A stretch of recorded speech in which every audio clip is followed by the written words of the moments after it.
My YouTube lost money. Here's the truth about having a Booktube channel. So around 3 months ago, I made a video where I discussed the dark side of the Booktube community and how Booktubers are seemingly almost dropping like flies since there seems to be so many misconceptions about what it's like to run a Booktube channel. So today I want to discuss the realities of what it's like to run a Booktube channel, why I lost money in the first place, and where I am today. And then I'll also give some advice for aspiring Booktubers. So I'll basically go through several misconceptions that people have about Booktube and give some advice to anyone interested in this sphere. And I think there will be some pretty interesting revelations because I will reveal how much I've earned from YouTube in the past 3 months. Yes, I will go there. So without further ado, let's get into it. Firstly, let's talk about the realities of starting a Booktube channel. So I started my Booktube journey around 2 years ago after I had been posting about books on Instagram for around a year. I mean, initially when I started my channel, I barely knew anything about how to run a YouTube channel. And looking back, I definitely think I could have benefited from some advice. So again, if you're considering starting a channel, listen up.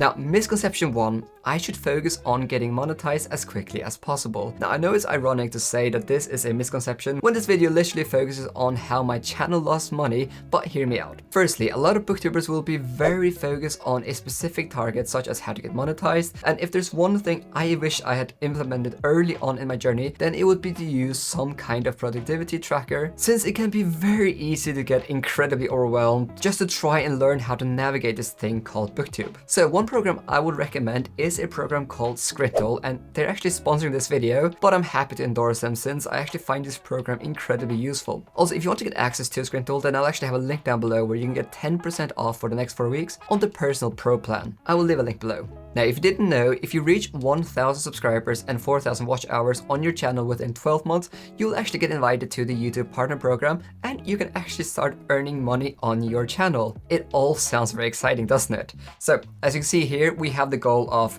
reaching 1,000 subscribers and having 4,000 watch hours. You can also get monetized now by doing YouTube Shorts. Now, there are so many misconceptions about this target here. And if I'm being honest, I really think you should not focus too much on monetization at all when you get started, and I will tell you why. Firstly, most Booktubers will reach 1,000 subscribers way before they reach the target of 4,000 watch hours. I mean, getting to 1,000 subscribers is not easy, and it is a big grind, but reaching 4,000 watch hours is a whole different beast. At least that was my experience. Plus, for so many Booktubers, when they eventually reach this target in like 6 to 12 months into their journey and get monetized, they will often get incredibly deflated since the revenue will be very small, and you'll have to ask yourself the important question, now what? You see, if you only focus on reaching a specific number, there's a risk that you will quickly lose motivation when you finally actually hit it. Rather, I would actually advise every single Booktuber is to try and find their why. While numbers are useful and important, please do not make a specific number your why for your Booktube channel. So here in Scribble, I actually tried to summarize why I do this channel. So I just wrote 3 points, and I could definitely have written more, but I wrote, firstly, I want others to feel like reading is a valuable hobby and worthwhile.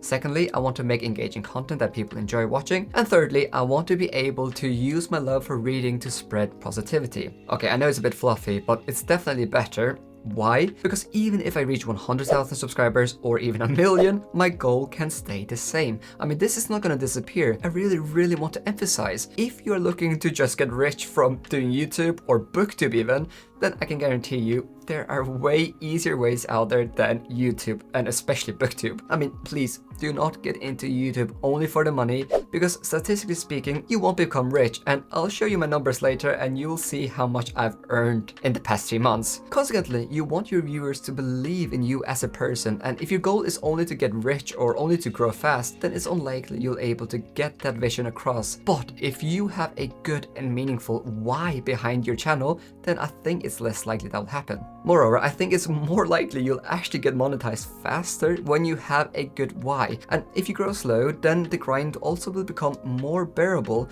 because you're not contingent on a number or a view count, but your goal behind the channel is something higher and more important, like I wrote here on Scribble. So misconception 1, I should focus on getting monetized as quickly as possible, is hereby debunked. And rather, you should find a more meaningful why behind your channel. Misconception 2, starting a YouTube channel is expensive and hard. Now, the obvious answer is that this is both yes, it can be, and no, it definitely doesn't have to be. Now, I'll get to it later, but my channel started losing money since my expenses increased significantly around a year ago, but really important. I started my Booktube channel with a tripod that cost around £25, a mic that cost £20, and then I used my phone that I already owned to record my videos, and I invested back then in an editing software on my iPad called LumaFusion, which back then cost around £30 as well. Now I would actually recommend just using DaVinci Resolve, which is 100% free and way better, and it's definitely the best editing software I've come across. So yeah, you can basically start a pretty decent YouTube channel for like £50 easy. Just invest in a cheap mic, a cheap tripod, and use your phone. I mean, that's it. I started cheap and invested more and more as my channel grew, and I would also recommend you just doing that. And also, if you want books for your Booktube channel, you can even go to the library and borrow them for free as well. Again, if you're using a program like Scrintl, you can easily track all your expenses in case you have a goal in mind that you don't want to spend more than maybe £50 on just starting your channel, since you might be unsure where this journey will lead to. Now, I'll put a link down below for a cheap tripod and a mic if you're interested. Now, one of the main points I want to get across here is it's just really important to try and get all your thoughts and all your learnings, write them down on a notepad or on a program like Scrintl, because starting a YouTube journey can easily get so incredibly overwhelming. And by just writing things down, you don't have to stress about potentially forgetting something. Now, Misconceptions 3, I need to upload 3 times a week. No, you definitely don't need to. Now, uploading consistently is important, and that's the reason why I have organized my videos ideas and also videos I'm working on. But the most important thing really of all is just to upload good videos. I mean, consistently helps a lot, and it's still important, but there are channels that exist on YouTube that upload maybe 5 to 10 videos a year, and those channels sometimes gain millions of views. I mean, if you want to get into booktubing, I would maybe start with something more modest, such as 1 video per week, and if your videos are good, then you will get seen eventually. But let's get to lessons learned and how I ended up in a situation where I actually lost money on my channel. Firstly, I want to propose that there are 2 kinds of booktubers in this community. We have a lot of booktubers I would call fun-tubers, or booktubers that don't really care that much about growing fast and primarily just care about connecting with other readers. Now, these booktubers will often upload sporadically, potentially not put a lot of effort in their videos, but you'll be able to get in touch with someone really authentic and often personal. Now, if you watch Booktube, then you probably know who I'm talking about here. There are a lot of booktubers that started their channel with a simple kind of talking head video, and they have maybe now done 200 more videos, and it's still the same kind of videos they make. And let me just make it clear, there's absolutely nothing wrong with these booktubers. I mean, I absolutely love them, and they are so important for this community. But my proposal is that these booktubers will often struggle to grow on their platform simply because their goals for their channel was never to grow, but to create a small community, and I think that's beautiful. Now, the other kind of booktubers I'm talking about is the grindtubers. I mean, these are also booktubers you will definitely find an authentic connections with, but you will often find that these grindtubers approach their channels slightly differently. Often a high amount of effort will be put into their intros, their titles, their video editing, and these booktubers will often spend a lot of time on brainstorming video ideas and make a really big effort in not only creating a connection with readers, but are also conscious of how YouTube works, and they try to do their part to get seen. Now, when you start your journey, if you're not interested in grinding, but you're genuinely happy with just having a small corner on the internet, more power to you. But this next section of this video here will probably not be as relevant to you, so potentially click off now, because I don't want to stress out anyone when I talk about my YouTube process. But truly, the best advice I have ever received from anyone when it comes to creating a channel is from Mr. Beast. Especially if you have 0 videos on your channel, your first video is not going to get views. Your first 10 are not going to get views. I can very confidently say that. So stop sitting there and thinking for months and months on end, and just get to work and start uploading. Like, make 100 videos and improve something every time. Do that. And then on your 101st video, we'll start talking, like maybe you can get some views. So I have tried my very best to take this advice to heart, and now at video 200 plus, my videos are actually not half bad anymore. So really, I would recommend writing down what you can learn and make it very simple. So I've written some suggestions down on Scrintl. For example, when you start, some improvement could be video 1, how do I transfer files to an editing software? For video 2, you could learn how to remove a background when you're making a thumbnail. For video 3, you can learn how to edit transition. For video 4, you could watch one video on how to make good YouTube titles. And video 5, you could add your first speed footage to your video. I mean, so many booktubers get absolutely overwhelmed by YouTube since there is so much to it.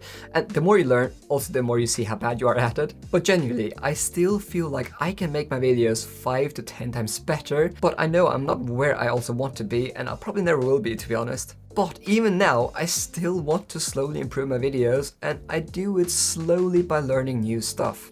So now at video 200, what kind of improvements do I do now? For example, this week I learned how to add a transform effect on one of my videos. I found some new music I can use in my videos to improve my vibe. I learned how to use motion array templates in DaVinci and so on and so on. I mean, you can literally always make your videos better, but also please do not overwhelm yourself. Start small and start writing down some of the improvements like I did here on Scribble. Just start taking notes of the first 10 things you want to learn and then do baby steps and then check them off when you have learned it. So that's basically been my YouTube strategy, but I then became a bit more ambitious and I started losing money. So when I reached around 10,000 subscribers, I saw that if I wanted to upload high quality videos consistently, then I needed a video editor, and I basically took a leap of faith. I started getting around 2 videos initially a month edited, which cost me around $200 a month. So as you can see here, to add to that, I also started paying for Canva every month, which is around $10 every month. I then also added Hellothematic for music, which is $10, and then I'm also spending money on books and so on, maybe averaging like $30 to $40 a month.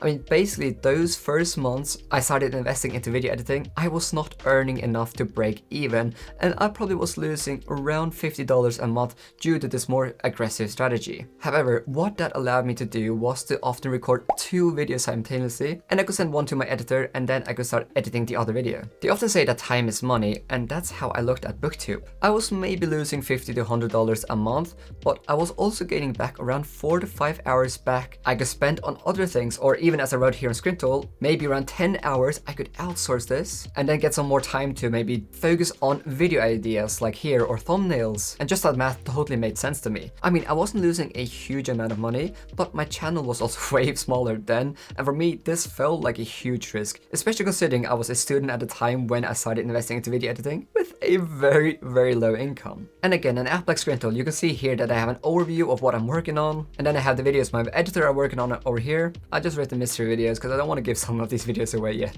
And then over here I have my video ideas, so I kind of split all my creation process into 3 main camps, again just to help me stay on top of everything. I mean, I can't emphasize enough the importance of having a good overview when you're trying to juggle several things, and for me this program has worked really well to just write down everything so I can see what is happening, and Scribble really allows me to do that. And I genuinely think that just gaining that overview has actually helped me to go from a place where I kind of was losing money to actually now having a slight profit. But yeah, fast forward to today and everything has grown and I do things differently, and I also now have a full-time job, which has also given me a bit more income to play around with. So around a year ago I launched up my Patreon, and I basically spent all that money from my Patreon back into my channel as it stands. I mean, currently I earn around 260 British pounds from my Patreon, which currently allows me to get around 2.5 videos edited a month. I usually get 3 videos a month done, and I find that additional money elsewhere, either from sponsors or YouTube ad revenue. And I'm actually looking to increase that amount of videos I get edited even more, simply since that would actually give me more time to do other stuff. Obviously totally voluntary, but if you like my channel and you want to support me, then Patreon is a great way to go. Since you get access to my book club, we have monthly Zoom chats, and I basically reinvest everything I get from my Patreon into my channel.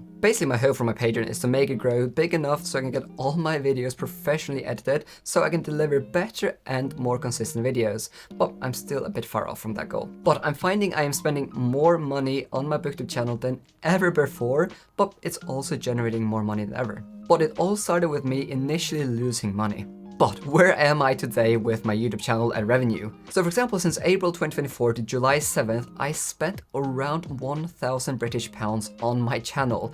So that's nearly $1,300 in less than 3 months. So around $400 every month. That is expenses on a wide range of subscriptions. I recently bought a new wireless microphone, a new memory card for my camera, a new tripod, a new camera backpack, cables, and video editing takes up a lot of my money. But as I've spent more money on my channel, the amount of sponsorships and ad revenue has also grown. I love taking on sponsors since the more money I get, the more I can invest back into my channel. So from April 2024 to June 2024, I earned around £2,684 before any expenses. So if you minus the £989 of expenses I had, then that leaves me with around £1,271 for 3 months, or £423 a month in income. And then I guess I also probably spend around 10 hours a week a minimum on my Booktube channel, which means my average pay for running this channel now is £11 an hour. So yes, I'm not losing money anymore, but I'm certainly not making a fortune either. And while obviously I do not represent all of Booktube,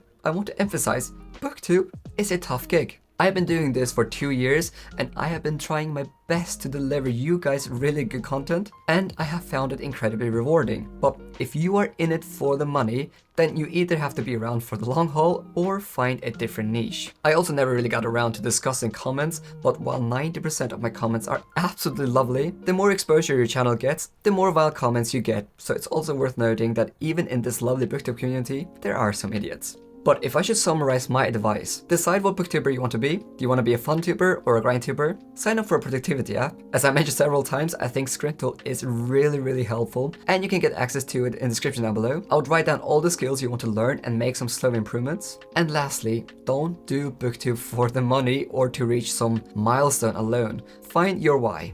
Now, if you're planning on starting a booktube channel, then definitely let me know your thoughts. And also, thank you so much for Scribble for sponsoring this video. And thank you so much for watching.